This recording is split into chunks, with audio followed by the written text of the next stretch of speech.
अस्सलाम वालेकुम मेरी जान। तो आज हम पढ़ेंगे अपना जो नेक्स्ट टॉपिक है वो है torque acting on a coil in a magnetic field. Torque acting on a coil in a magnetic field. इससे प्रीवियस टॉपिक में आपने ये पढ़ा था कि जी फोर्स एक्ट करती है एक कॉइल में, जो किस में पढ़ा हुआ मेरा बेटा, मैग्नेटिक फील्ड में, इन अ मैग्नेटिक फील्ड। ये मेंशन कर दे भाई, 10th की फिजिक्स है हमारी। अब मेरे बच्चे, torque acting on a coil in magnetic field, जरा गौर कीजिएगा मेरे बच्चे। सबसे पहले मैं ये सपोज कर लेता हूं कि मेरे पास एक परमानेंट मैग्नेट है जिसका ये पोल क्या है, नॉर्थ। जिसको प्रीवियस टॉपिक की समझ आ गई है उसके लिए ये समझना भी बहुत आसान होगा। यहां पे मेरे पास मौजूद है साउथ पोल और दरमियान में सपोज एक रेक्टेंगुलर कॉइल पड़ी हुई है। एक बुक दीजिएगा अपनी, कोई भी book. Just like a book, एक रेक्टेंगुलर कॉइल पड़ी हुई है। जस्ट लाइक अ बुक, एक रेक्टेंगुलर कॉइल पड़ी हुई है। किसके अंदर मेरा बेटा, मैग्नेटिक फील्ड में। लेकिन हमने कहा है torque acting on a current carrying coil in a magnetic field. उस कॉइल में क्या पास हो रहा हो, करंट पास हो रहा हो। लाइक सपोज आप ये कह सकते हो कि इसका एक टर्मिनल बैटरी के पॉजिटिव के साथ और दूसरा किसके साथ अटैच है, नेगेटिव के साथ। क्लियर होगी बच्चे ये बात। अब आप गौर करना, मैग्नेटिक फील्ड की डायरेक्शन आप सबको पता क्या होगी, नॉर्थ टू साउथ। ये होगी ना डायरेक्शन। बी तो ये आएगा मेरा बेटा, इसके लिए तो कोई मसला नहीं है क्योंकि अब परमानेंट मैग्नेट यूज किया आपने तो उसकी डायरेक्शन तो आपको पता होनी चाहिए, क्या है, नॉर्थ टू साउथ। मैंने कहा इस कॉइल पे टॉर्क पैदा होता है। टॉर्क मेरे बच्चे आप लोगों ने, मैं थोड़ा सा रिवाइज करवा दूं, टॉर्क है टर्निंग इफेक्ट ऑफ फोर्स। मतलब कॉइल ना तो सीधी, कंडक्टर पहले सीधा जा रहा था लेकिन अब इसमें क्या पैदा होगी, टर्न पैदा होगा। कैसे पैदा होगा वो देखते हैं, टर्निंग इफेक्ट ऑफ फोर्स। अब जरा गौर कीजिएगा, वही राइट हैंड पाम रूल अपने जहन में लेके आए। कन्वेंशनली करंट यहां से ऊपर की तरफ जा रहा है और यहां पे क्या आ रहा है, नीचे की तरफ। करंट की डायरेक्शन आ गई। फोर्स की डायरेक्शन के लिए सबसे इंपॉर्टेंट किसकी डायरेक्शन है, करंट की डायरेक्शन। मैं दोबारा फिर right hand palm rule use करता हूं।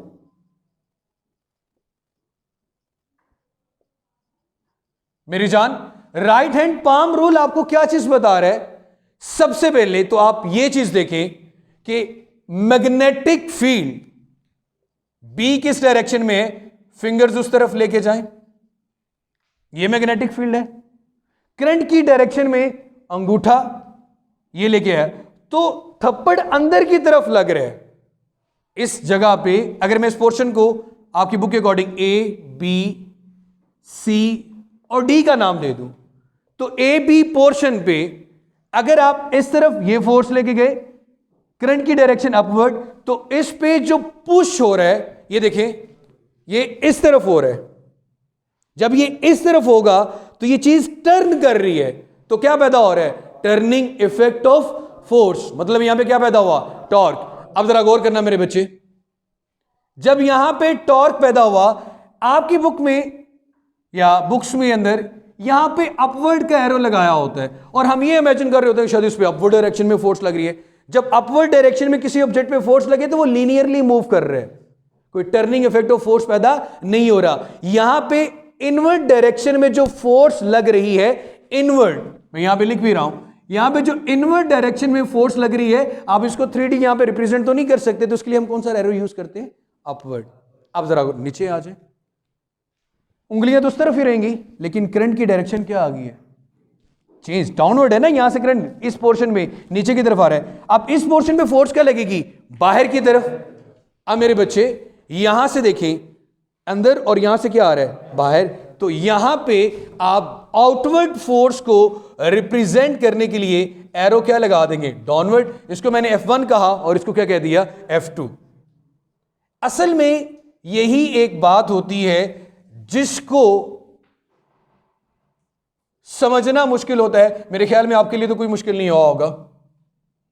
पाम ने हमें बता दिया। अब जब टर्न पैदा हो रहा है तो टर्निंग इफेक्ट ऑफ फोर्स पैदा हो रहा है। लेकिन गौर करो, आपने कपल की डेफिनेशन पढ़ी थी, जब दो तरह का टर्निंग इफेक्ट पैदा हो रहा हो एक ही बॉडी के ऊपर, जैसे गाड़ी का स्टीयरिंग है। So couple is formed by two unlike parallel forces. Unlike parallel forces जो एक ऑब्जेक्ट पे कर रही हैं, लेकिन उनकी डायरेक्शन क्या है? Opposite, with same magnitude but not along the same action of force. उनका line of action of force same नहीं है। अब जरा देखिए मेरे बेटे, यहां पे भी टॉर्क पैदा हो रहा है, यहां पे भी टॉर्क पैदा हो रहा है। तो मतलब दो टॉर्क जब पैदा हो तो उसको कपल कहते हैं। होता तो कपल ही है भाई, दो फोर्सेस को ऐड किया तो रिजल्टेंट तो फोर्स ही आई ना। इसी तरह दो टॉर्क को ऐड करूंगा तो नेट इफेक्ट में मेरे पास टॉर्क ही आएगा, लेकिन हम उसको क्या नाम देते हैं मेरा बेटा? कपल। एक्चुअली यहां पे क्या प्रोड्यूस होता है? कपल। लेकिन टॉपिक का नाम क्या है? Turning effect. कैलकुलेट भी हम क्या करते हैं मेरे बच्चे? कपल। जब आप सेकेंड ईयर में आएंगे तब भी मैं आपको क्या पढ़ाऊंगा? कपल। ठीक हो गया मेरे बच्चे? कपल जब कैलकुलेट करना हो, दोनों फोर्सेस को ले लेते हैं। दो फोर्सेस मतलब R F plus R F. गाड़ी के स्टीयरिंग को देखो, फोर्सेस का मैग्नीट्यूड सेम होता तो एफ एफ कह देते हैं। जो इनका एक्सिस ऑफ रोटेशन है, इन सब का वहां से डिस्टेंस भी क्या होता है बेटा? सेम। तो आप क्या करते हो? इस स्ट्रेट लाइन डिस्टेंस को डी कह देते हो और क्या कैलकुलेट कर लेते हैं? कपल।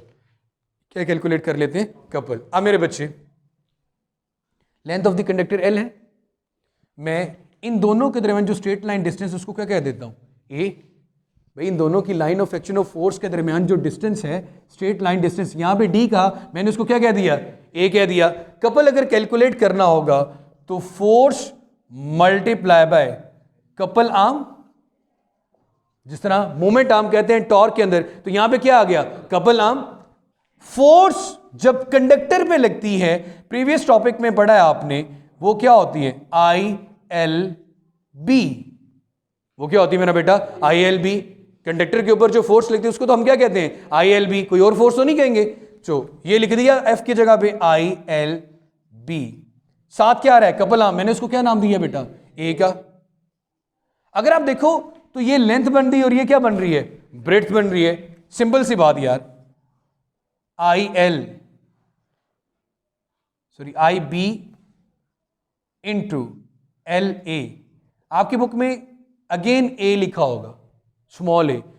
मैंने इसको कैपिटल ए कर दिया, एरिया कह दिया। वहां पे उन्होंने यहां एल लिखा होगा, यहां पे डी लिख दिया होगा। आप भी डी लिख देना ताकि कंफ्यूजन ना हो, बुक के अकॉर्डिंग कर लीजिए। ये डी लिख दिया, ये डी लिख दिया। लेंथ और ब्रेड्थ को मल्टीप्लाई करने से क्या बनता है? एरिया। तो अगर इन दोनों को मैं मल्टीप्लाई कर दूं तो यहां पे क्या आ जाएगा? एरिया। आपकी बुक में अगर उसको स्मॉल ए से रिप्रेजेंट किया, हम भी किसे कर देते हैं? स्मॉल ए से। देखो टॉर्क का यही फाइनल डेरिवेशन है, आई बी ए। माशाल्लाह, सदके जाऊं। लाओ जरा बुक में। Torque is equal to I B A. Page number बोलो जरा मेरा पुत्र। 180। अब मेरी जान, ये बात तो क्लियर हो गई। आई बी ए टॉर्क कैलकुलेट कर लिया आपने मेरे बेटे, जो किस पे एक्ट कर रहा है? एक कॉइल पे। अब इमेजिन करो, मोटर रोटेट करती है मैग्नेटिक फील्ड में। ऐसे होता है ना, जब करंट एक कॉइल में से गुजर रहा होता है तो वो क्या करती है? रोटेशन। रोटेशन की समझ आ गई? Magnetic field. अब जब जनरेटर की बात करेंगे, जनरेटर में हम जब कॉइल को मूव करवाएंगे, जब कॉइल मूव करेगी, कॉइल के मूव करने से मैग्नेटिक फ्लक्स चेंज होगा।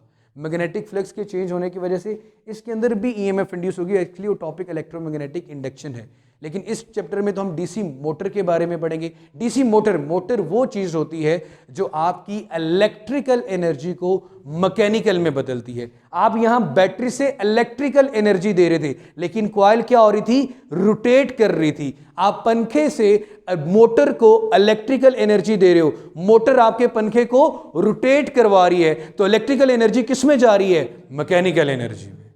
यह कॉन्सेप्ट है।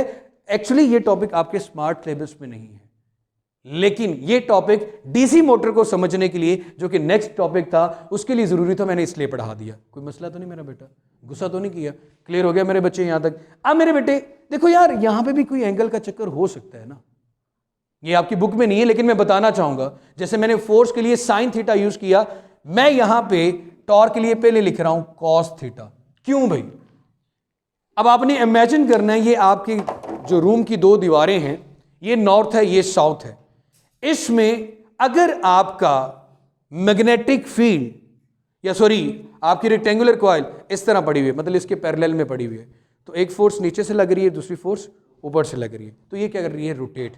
अगर इस पोजीशन में हो, फोर्स या तो इनवर्ड लगेगी या फोर्स आउटवर्ड लगेगी, इस पर कोई असर होगा? इसका मतलब है कि मैक्सिमम फोर्स कब लगती है? जब कॉइल किसमें क्या पड़ी होगी? पैरेलल में। लेकिन आप यहां पे फोर्स की बात नहीं करोगे, आप किसकी बात करोगे? कपल की या टॉर्क की। कि टॉर्क कब पैदा होता है? कि जब आपकी coil parallel to the magnetic field है, और पैरेलल टू द बी हो। जब भी पैरेलल की बात की जाए, एंगल हमेशा ज़हन में क्या आना चाहिए मेरा बेटा? 0 डिग्री। और cos 0 पे आंसर क्या देता है? मैक्सिमम। क्लियर होगी बच्चे ये बात? तो यहां तक था मेरा बेटा आज का हमारा टॉपिक। इंशाल्लाह नेक्स्ट लेक्चर्स में हम बात करेंगे डीसी मोटर की, तो इसको अच्छे से देखिएगा। कोई चीज़ समझ नहीं आती तो कमेंट सेक्शन में कमेंट करके पूछ लें। तब तक अपना ख्याल रखें, खुश रहें, जीते रहें, आबाद रहें। अल्लाह हाफिज़।